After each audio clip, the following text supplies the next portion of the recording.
Today we're going to have a look at my Necron 1000 point competitive list using the new Warzone Nephilim rules, and it's coming right up. Necrons! Nick speaking, and welcome to this video. Right, today I've got a fun video for you because I'm doing a collaboration with the awesome Planet 40k here on YouTube, another Necron based channel. I'm going to link up his channel in the description below. I'd highly recommend you go and check it out if you haven't done so already. And what we're going to do for this collaboration is we are going to share our 1000 point lists, and then we're going to review each other's list in a separate video. So it should be fun, hopefully some interesting feedback for each other and for you guys. And of course, if you want to give your views, of course, we welcome that as well. Now, let's be clear, this isn't a who can make the best list collaboration. We are going to be working together and we're going to have some fun. If you want to see more of these videos, let me know in the comments box below. For now though, let's have a look at my 1000 point list. Okay, so this is my starting point for the list. 3 Canoptic Spiders. It's a unit I really like. I've got the old metal miniatures, which I really love. I've been playing them for years. I've tried to fit them into a few 9th edition lists. I did a full Canoptic list, and that went quite well. And I've played Spiders just singly in the past. However, now Spiders have the core keyword with the update. So I think a unit of 3 is the way to go with Canoptic Spiders, and this is the linchpin of my list. This is what I've built my list around. Now each spider is going to have 2 particle beamers. That will be 12 shots for each spider. Not bad with a unit of 3. Yes, they're going to be a ballistic skill 4, but hopefully we'll be able to change that with some of the other stuff that we've got in the list. Now I've taken 1 Gloom Prism for 5 points just to give me a Deny the Witch. I could take them on all of the spiders, but I think 1 is probably enough, and of course it keeps the points down. We've only got 1000 points. So this unit comes in at 215 points, and what I'm going to do is, as I take casualties, I'll leave the Gloom Prism on the table for as long as I can, especially if there's enemy psychers around. So with my unit of spiders locked in, it was time to work out a HQ option.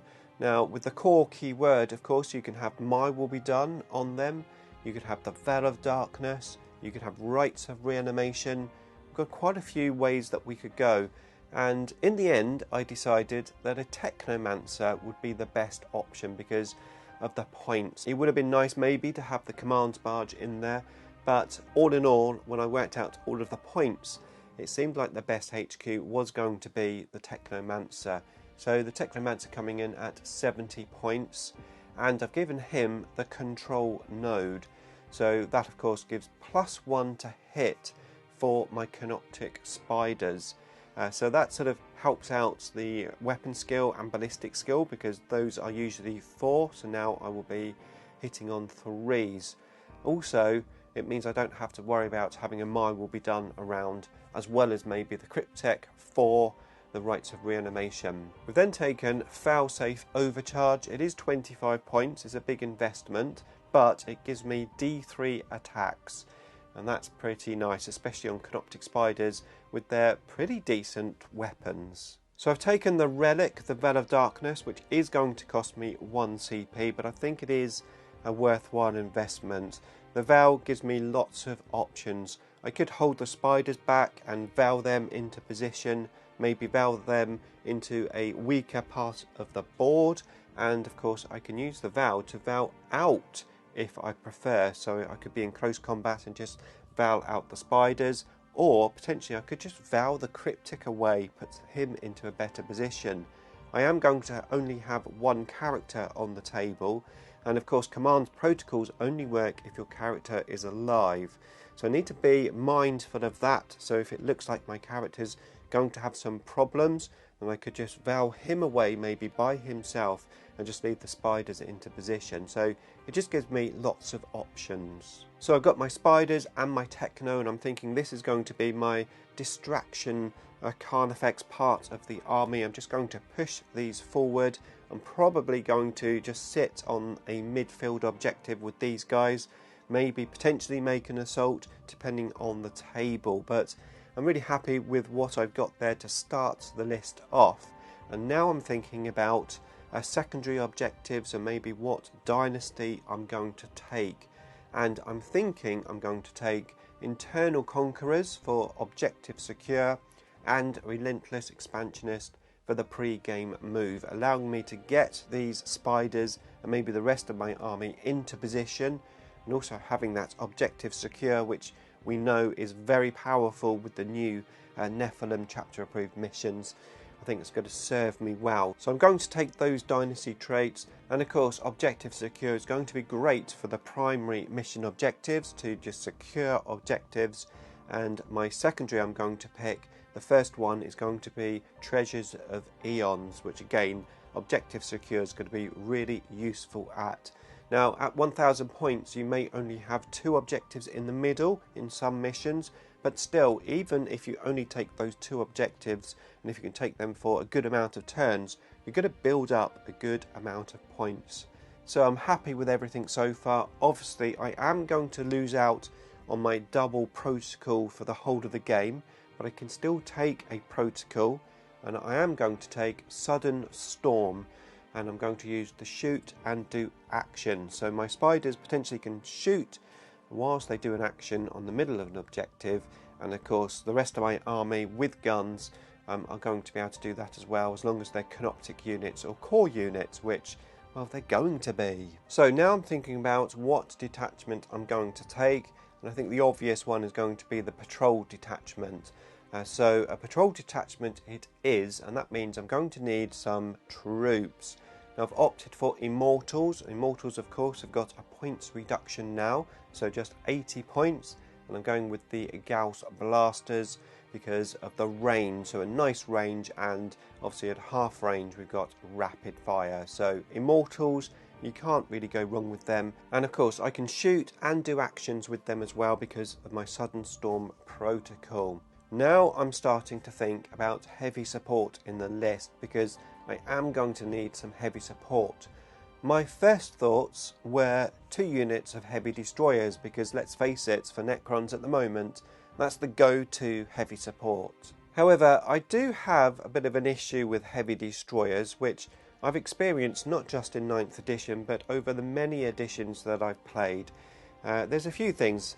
One is they are pretty fragile. They will go down pretty quick if your opponent targets them. You really do need to make the best use of terrain, and you may only get 1 or 2 turns of shooting with them.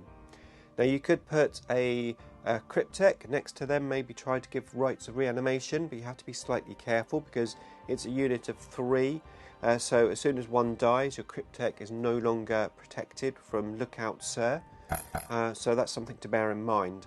Now the guns are really good, there's no doubt about it, probably our best heavy support gun that we have.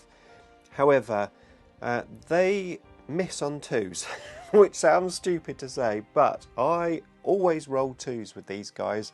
I have done like forever. Whenever I've rolled a 2. So they hit on 3s and you can re-roll the 1. Now of course you could give them My Will Be Done so that they hit on 2s, very nice, but I can't really do that in this list. And of course if you're playing the Silent King, then you can re-roll to hit as well within 6 inches of the Silent King.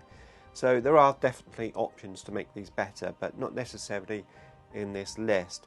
But like I said, they've got the best gun, so I am going to take heavy destroyers in the list, but I'm only going to take 1 unit.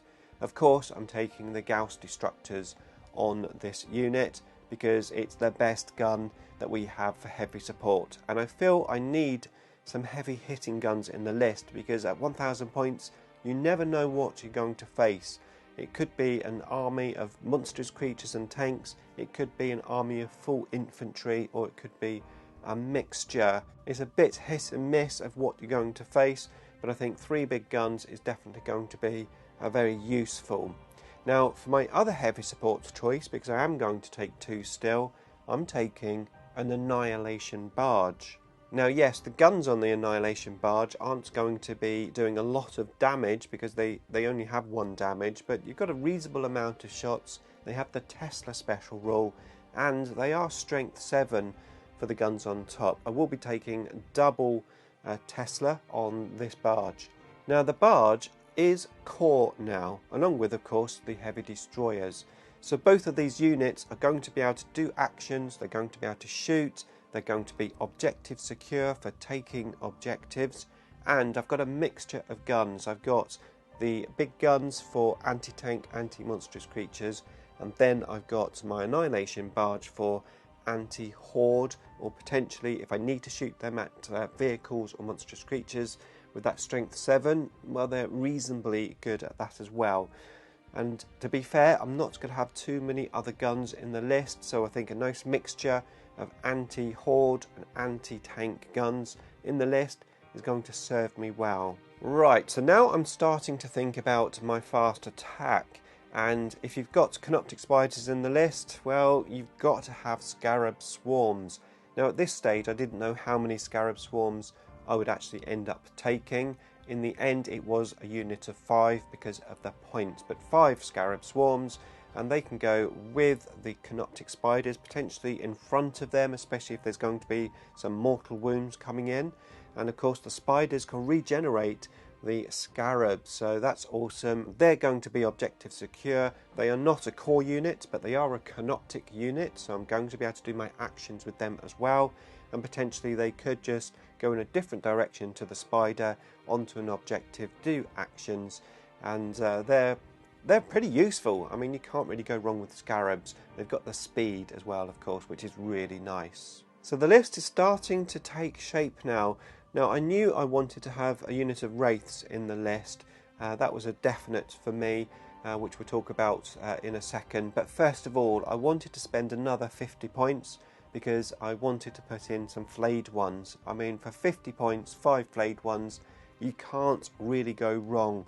They are core. They have the option to be able to deep strike if I want them, or potentially I could just put them into my deployment zone, blocking my opponents from getting in with maybe some sort of teleportation or deep strike reserve, and then denying them Purge the Vermin, because I think you probably already know I'm going to be taking Purge the Vermin as well. So the flayed ones are in the list for sure, and that left me with 205 points to spend on my Wraith unit.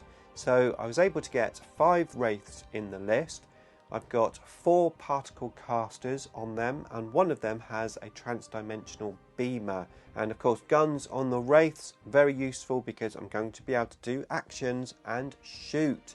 And of course Wraiths have the speeds, they're going to be objective secure, they're going to have that 4+ invulnerable save, giving me a little bit of a safety net with them as well.